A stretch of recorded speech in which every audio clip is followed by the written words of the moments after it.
Real Bus está de volta à estrada. Uma volta responsável e controlada, seguindo todo o protocolo de higiene recomendado pelas autoridades de saúde. Uso obrigatório de máscaras, álcool em gel para todos, higienização completa dos ônibus e renovação do ar a cada minuto durante o trajeto. Se o seu destino for João Pessoa, Campina Grande, São João do Cariri, Serra Branca, Sumé, Monteiro, São José dos Cordeiros ou São Sebastião do Umbuzeiro, conte com a gente. Mesmo em tempos desafiadores, o compromisso da Real Bus é com a sua satisfação.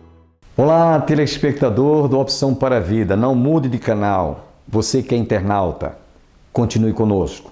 Deus tem uma mensagem, tem uma palavra para o seu coração. Estamos juntos nessa manhã de segunda-feira, hoje 21 de fevereiro. Hoje celebra-se o dia da conquista do Monte Castelo em 1945, pela ocasião da Segunda G Mundial. Inclusive, esta é uma celebração festiva do Exército. Oremos por nossas Forças Armadas, para que nós possamos continuar desfrutando dessa liberdade e segurança de cidadania.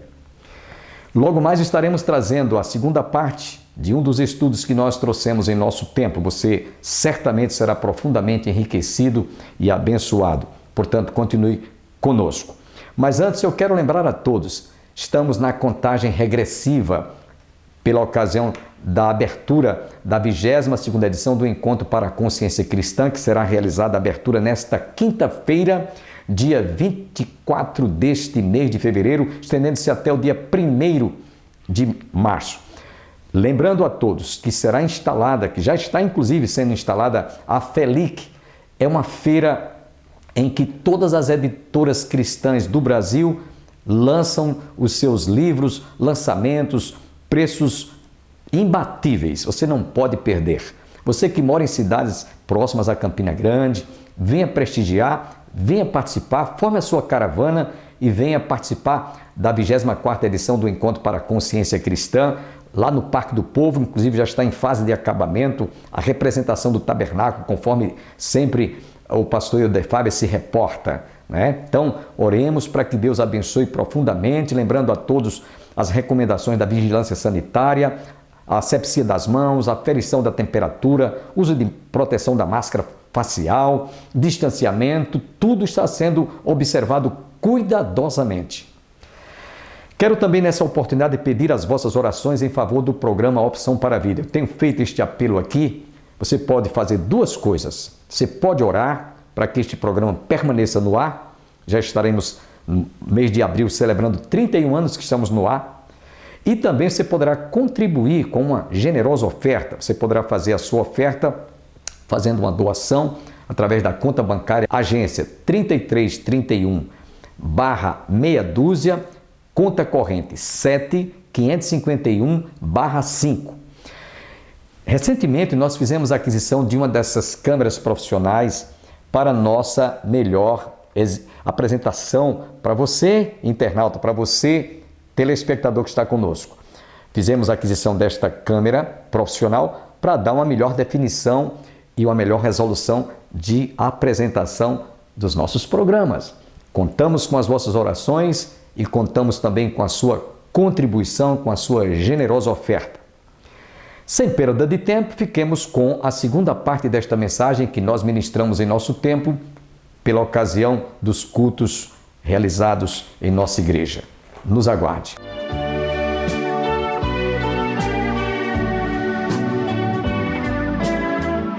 No livro do profeta Isaías, o Senhor externa esse sentimento, esse desabafo. Os cultos solenes que eles apresentavam, as ofertas, tudo o sacrifício que eles ofereciam era algo abominável aos olhos do Senhor.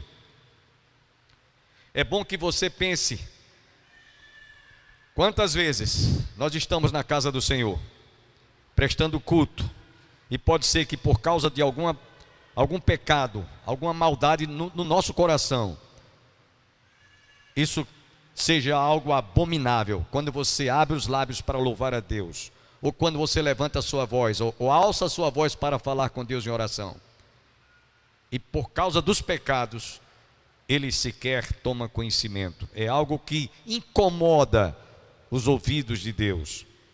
Ele diz em sua palavra: esse povo me honra só de lábios, mas o seu coração está longe de mim. Mateus 15:8.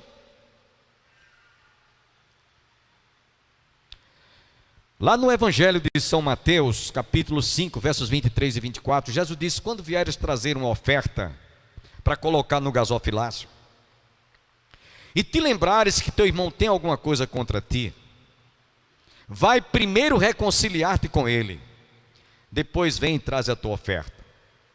Preste atenção, Deus nem recebe a oferta de alguém que venha com a melhor das intenções colocar uma oferta ou devolver o dízimo do Senhor, e naquela ocasião ele tenha alguma coisa contra alguém. Vai primeiro reconciliar, depois vem e traz a tua oferta.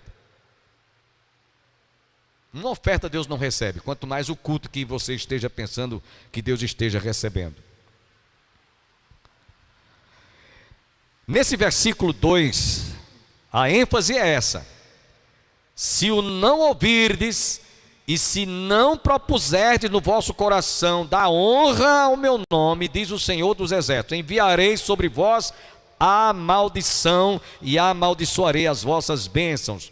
Já as tenho amaldiçoado, porque vós não propondes isso no coração.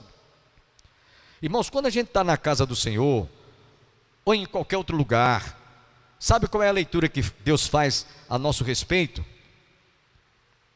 É o que está lá no nosso coração. O homem vê a aparência, mas Deus vê o interior. Amém? Então Deus sabia perfeitamente o quanto aqueles sacerdotes estavam realmente distantes de Deus, fazendo coisas erradas, como hoje nós encontramos muitos líderes tendo semelhante comportamento ou atitudes. No versículo 3, ele diz aqui: eis que vos reprovarei a descendência, atirarei excremento ao vosso rosto, excremento dos vossos sacrifícios, e para junto destes sereis levados. Todos os animais, quando eles eram levados pelos ofertantes, fora do templo, eles faziam, no pátio eles faziam, já traziam o animal já tratado para ser oferecido em sacrifício. Então eles tiravam. Vocês vão entender agora. Imagine quando uma pessoa, uma dona de casa, ela vai preparar um peixe. Vai preparar um peixe. Você já imaginou se o fato do peixe estourar? Vai ser um fedor que não tem quem aguente. Então, os animais que eram oferecidos em sacrifício, primeiro eles eram extraídos o fato, as tripas, tudo, os estercos, as fezes, tudo era extraído primeiro. O animal vinha totalmente tratado como um peixe quando você vai servir, quando vai fritar ou assar na grelha. Você tira tudo. O bode é um animal que tem que tirar uma glândula lá, que se não tirar a glândulazinha na coxa dele, bota toda a comida a ter um odor terrível. Você sabe disso? Pois era assim que se fazia. Eles extraíam todas as fezes, todo o esterco do animal, e colocava lá num lugar que tinha um fedor, era fétido. E aí Deus disse para aqueles sacerdotes que estavam tendo esse tipo de comportamento: eis que vos reprovarei a descendência, atirarei excremento no vosso rosto. Vocês precisam de esse excremento dos animais que vocês extraem para poder ser oferecido em sacrifício. Eu vou jogar no rosto de vocês. Vocês devem ter uma sensação do fedor, da podridão. É isso que vocês estão fazendo comigo, diz o Senhor, quando estão oferecendo esses animais como eles faziam. Então, repreensão. O Senhor disse: vocês, eu vos reprovarei a descendência, tirarei excremento no vosso rosto, excremento nos vossos sacrifícios, e para junto eles destes sereis levados. Vocês também vão junto com excremento e tudo. Irmãos, tem certas expressões que talvez você já tenha lido esse texto na Bíblia, mas você nunca tinha prestado atenção o sentido figurativo, como Deus usou para tentar ver se eles se caía a ficha, se eles viam quanto eles estavam fazendo coisas abomináveis aos olhos do Senhor. Então nesse verso 3, ele diz: eu vou jogar excremento no rosto de vocês. Eu vou compartilhar aqui para vocês uma experiência que eu tive quando fui pastorear a primeira igreja aqui em Campina Grande, lá no Centenário. Então, antigamente, os mais antigos sabem disso, antigamente, as cédulas eram cédulas muito, assim, estragadas, de tanto usadas, né? E eu me lembro bem que as pessoas, às vezes, rasgavam as notas, ou eram rasgadas, tinha nota de 2 cabeças, eu fui desse tempo. Então, tinha gente que colava a nota com sabão, papel e sabão, eu fui desse tempo. E lá na igreja onde eu era pastor, o tesoureiro, às vezes, me chamava lá no gabinete, quando ele recolhia o ofertório, as ofertas do gasofilácio. Ele dizia: olha aqui, pastor. Ele chamava couro de rato. Parece que os irmãos escolhiam a pior nota que tinha, nota de 2 cabeças, emendada com sabão, papel e jornal. Couro de rato mesmo. Ele disse: isso aqui não presta, isso aqui vou tocar fogo nisso aqui, não presta. E tem muita gente que ainda hoje faz isso com as coisas de Deus, como se Deus estivesse pedindo esmola, como se Deus estivesse precisando de migalhas, de couro de rato. Deus não precisa. Honre ao Senhor, honre ao Senhor. E é isso que o Senhor diz aqui no verso que nós lemos, no verso 2: se não ouvir, se não propuser no vosso coração dar honra ao meu nome, diz o Senhor dos Exércitos, enviarei sobre vós a maldição.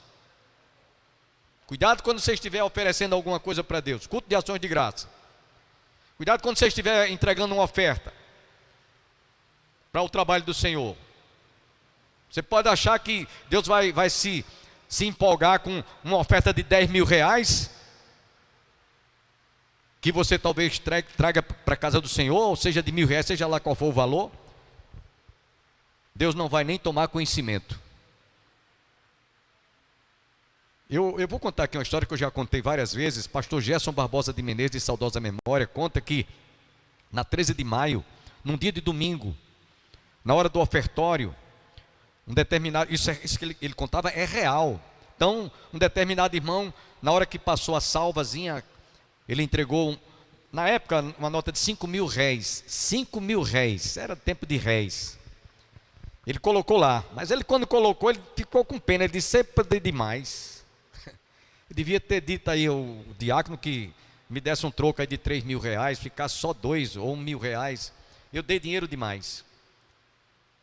E ficou arrependido, porque tinha dado demais, não era para ter dado aquele valor todo. E aí Gerson contava que quando ele ia voltando para casa, esse irmão que deu essa oferta de 5 mil réis, ele ia voltando para casa, ali onde hoje é o Açude Novo. Eu ainda alcancei quando eu cheguei aqui em Campina Grande, em 1975. Ali era um terreno baldio, tinha lá um lago, lá não tinha muito mato.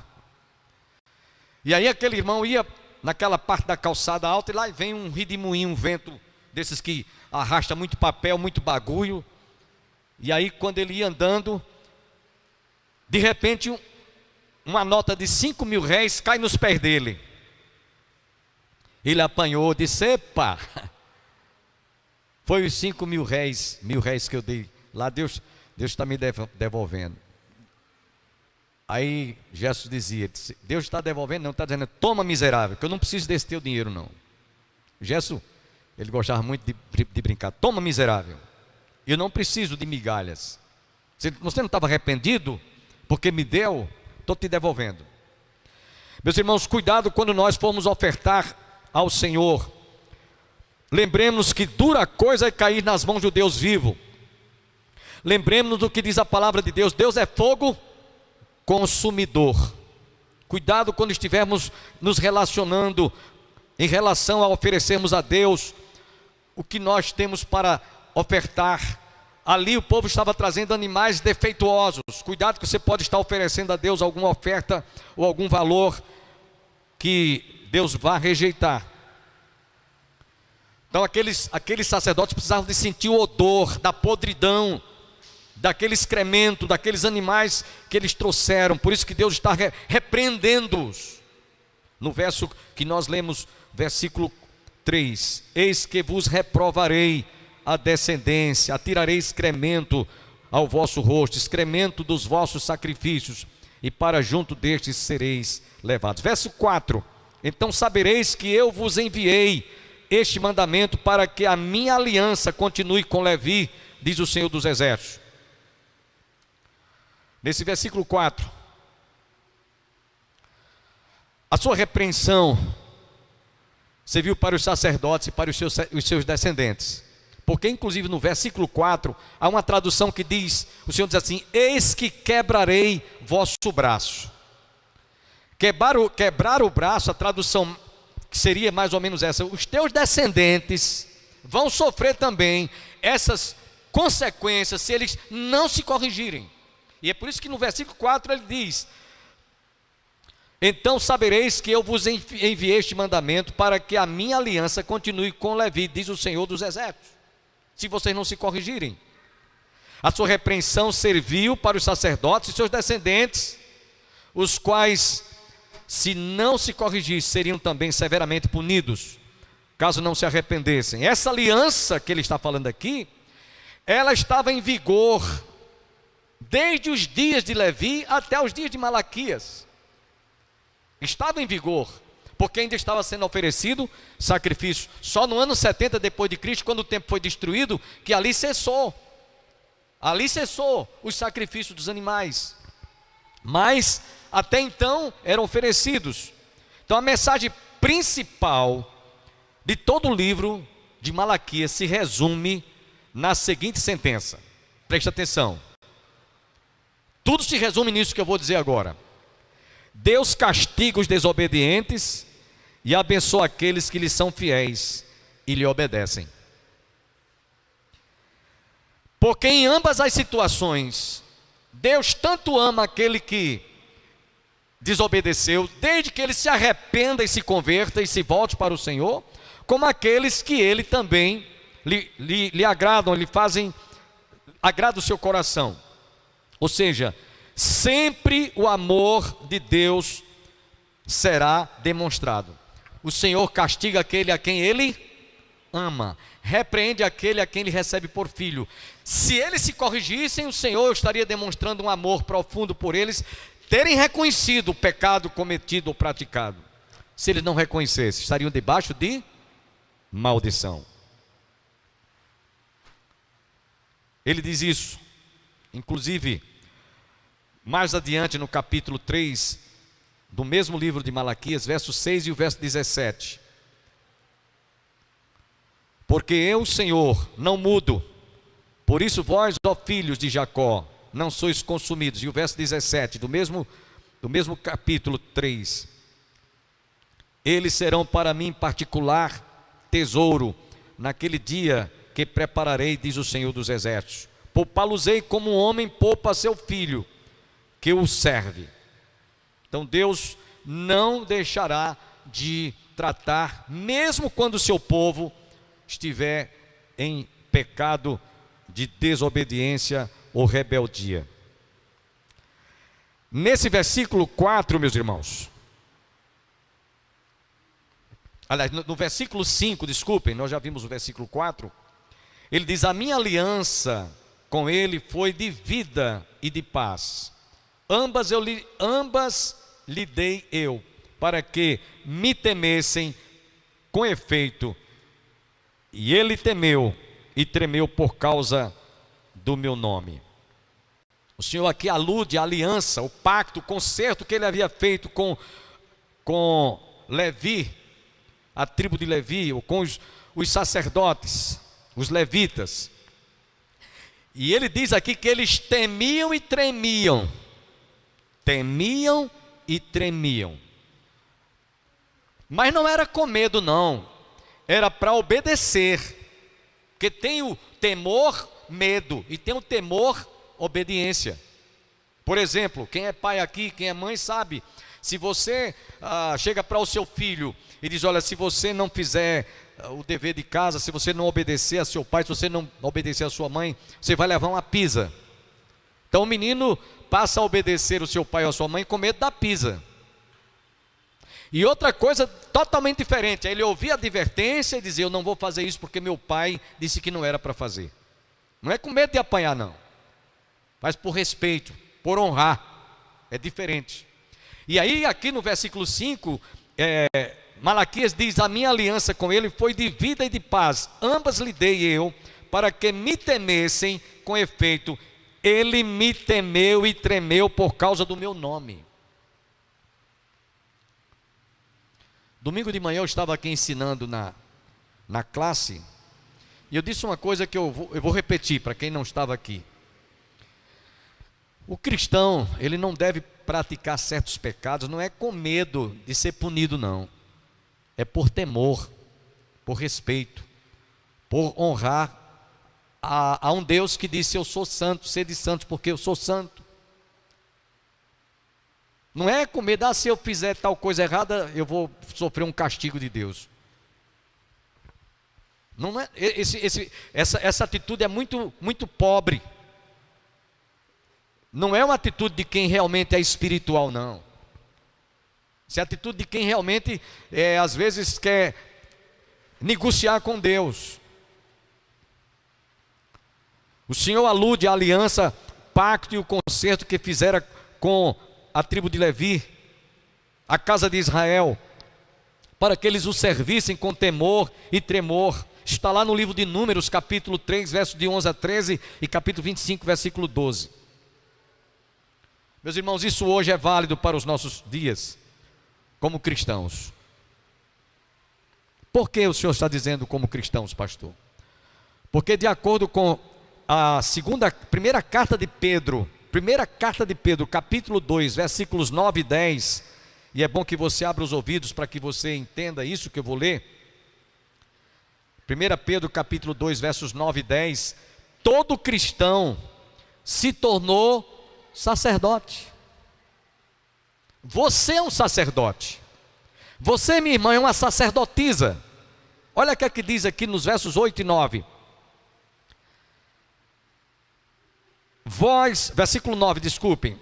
Vós, porém, sois raça eleita, sacerdócio real, nação santa, povo de propriedade exclusiva de Deus, a fim de proclamar as virtudes daquele que vos chamou das trevas para a sua maravilhosa luz. Vós sim, que antes não erais povo, mas agora sois povo de Deus, que não tinhais alcançado misericórdia, mas agora alcançastes misericórdia. Nós temos a mesma responsabilidade que os sacerdotes tinham lá no Velho Testamento. Lá eles ofereciam sacrifícios de animais. Hoje nós oferecemos sacrifícios que são os louvores a Deus. Amém? Deus fez uma aliança para abençoar o povo e sustentá-los. E essas bênçãos adviriam quando eles obedecessem, e a desobediência traria maldição. Isso está lá no livro de Números, capítulo 18, versos 8 a 19. Nós vemos na bênção, na oração sacerdotal arônica, em Números capítulo 6, versos 24 a 27, estão ali as bênçãos de Deus sobre o sacerdócio. E não é diferente hoje, meus irmãos, em nossos dias. O problema é que, assim como eles não levaram a sério, não fizeram as coisas como deveriam ser feitas, com temor e tremor, veio sobre eles maldição. Eles haviam levado maldição, teriam recebido maldição por falta de obediência, de atenção àquilo que Deus os havia designado. Os sacerdotes eram como se fosse o pedigree. O pedigree. como hoje nós somos sacerdotes. Nós somos o pedigree do sacerdócio. Deus nos vê assim, como sacerdotes. E cuidado para que nós, meus irmãos, não venhamos a praticar coisas que realmente nos afastem da presença de Deus. Lá no livro de Números capítulo 25, versículos 10 a 13, nós encontramos a história de um homem chamado Finéias. Finéias era neto de Arão. Agradecemos a todos que estiveram conosco, esperamos em Deus nos reencontrarmos amanhã para a realização de mais um programa Opção para a Vida. Desejamos a todos as bênçãos do Pai, do Filho e do Espírito Santo e até amanhã.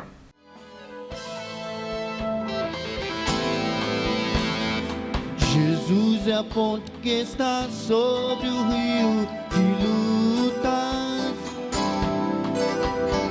para o homem cansado poder do outro lado chegar. Sobre as águas barulhentas há uma ponte para alguém que precisa de ajuda, coragem e a vitória alcançar. Louva a igreja. Cristo é a ponte que une o homem a Deus. Cristo é a ponte que leva. Cristo é a ponte que leva o homem ao céu. Cristo é a ponte que une o homem.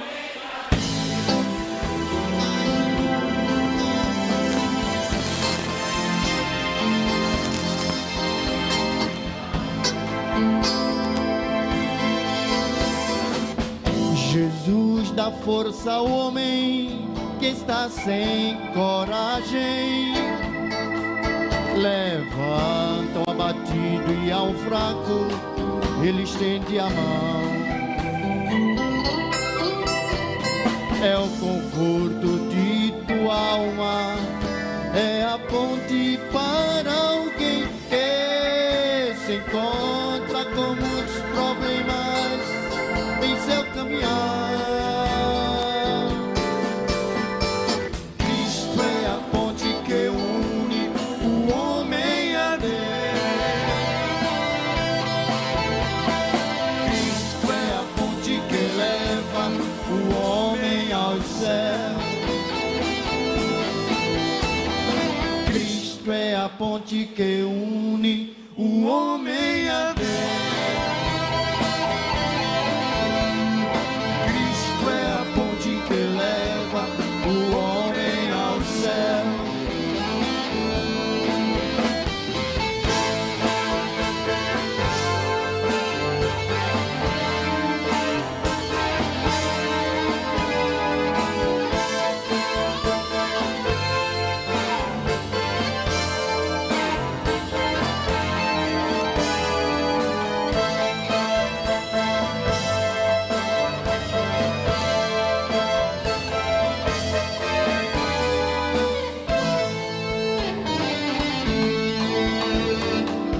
Se levas uma cruz, eu te peço que não desanimes.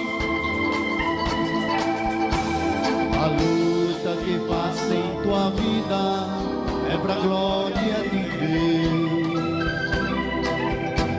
Ser firme nesta ponte que ampara os teus pés, dessas águas confusas que passam na vida de alguém. Cristo é a ponte que une o homem a Deus. Cristo é a ponte que leva o homem ao céu. Cristo é a ponte que une o homem a Deus. Cristo é a ponte que leva o homem ao céu.